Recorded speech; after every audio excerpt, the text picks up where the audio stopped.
დღეს გავაკეთებთ აი ასეთ ყურძნის მეიქაპს. იქამდე არ დაგავიწყეთ რომ გამოგვიწეროთ, იმიტომ რომ ძალიან საოცარი AI-ის ვიდეოები გელოდებათ უამრავ ხილთან ერთად. გადავიწყებოთ ჯერ წარბები. საღებავით გავამზადოთ, ცოტა შევათბოთ და დავათნოთ. გადანაწილებითაც გადავინაწილოთ თელ სახეზე. ეხლა კონტურინგი ვცადოთ. ყვითელი ფერის თუ გამოვა. თქვენი არ ვიცი, მაგრამ მე სმურფს უფრო ვგავარ ვიდრე ყურძენს ახლა. ძალიან სექსუალური გამოდის. ხოროვათ იყოს და ეხლა ეს ყველაფერი უნდა დავაფიქსირო, იმიტომ რომ ვაიმე ეხლა სანამ ეს ამოშრება ძალიან კარგად, დროა ეს ლინზები გავიკეთოთ, ხო და გამომიგზავნეს ესეთი ლინზები. ლინზას გვერდი არის მივუთითებ და ორი ფერის უნდა იყოს, არის მწვანე და ცისფერი. და ასევე ლაბელის სითხეც გამოაგზავნეს და ეხლა უნდა გავიკეთო და ვნახო როგორი იქნება. ერთწლიანი ლინზები არის. აუ, ძალიან კაი ფერია და ეს გავიკეთო, ეს მწვანე არის. აუ, ესაც რა ლამაზია. რომელი მოუხდება მწვანე თუ ცისფერი? მწვანეს გავიკეთებ.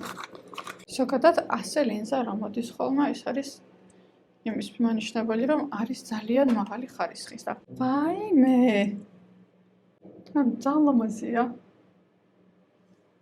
ორი სხვადასხვა ადამიანი ვარ. თითქმის მეიქაპის ბოლოსკენ თითქოს მივდივარ, მაგრამ აი ადამიანმა ამის გაკეთება რო იცის, როგორ გონიათ მეიქაპის გაკეთება არ იცის.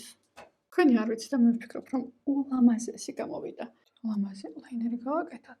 უცბად წამწამებით, იმიტომ რომ დავიხალე. სადღაცას 4 საათია უკვე ვზივარ და წელი მეტკინა ძალიან, იმიტომ რომ რთული და სამუშაოებელია ესეთი ფერები.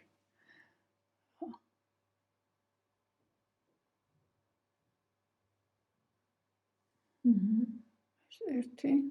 ხა ისინი გაშრეს. ყურძნები გამოვსადეთ ცალკე. აი მიახლოებით სადღაცას ესე უნდა დამაგრდეს თავზე. მხოლოდ თმების გაკეთება დამჭა და დავბრუნდები საბოლოო გრიმით. დავასრულეთ ჩემი საოცარი გრიმი. ეს არ არის მხოლოდ ყურძენი. ეს არის ხელოვნების ნიმუში და უზომოდ მომწონს ამას ჩავწერ ჩემს ერთადერთ და ერთ-ერთ ყველაზე საოცარ და ულამაზეს ნამუშევარს. დამიწერეთ კომენტარებში როგორ მოგეწონათ, არ დაგავიწყდეს გამოწერა და ელოდეთ უამრავ საინტერესო ვიდეოს.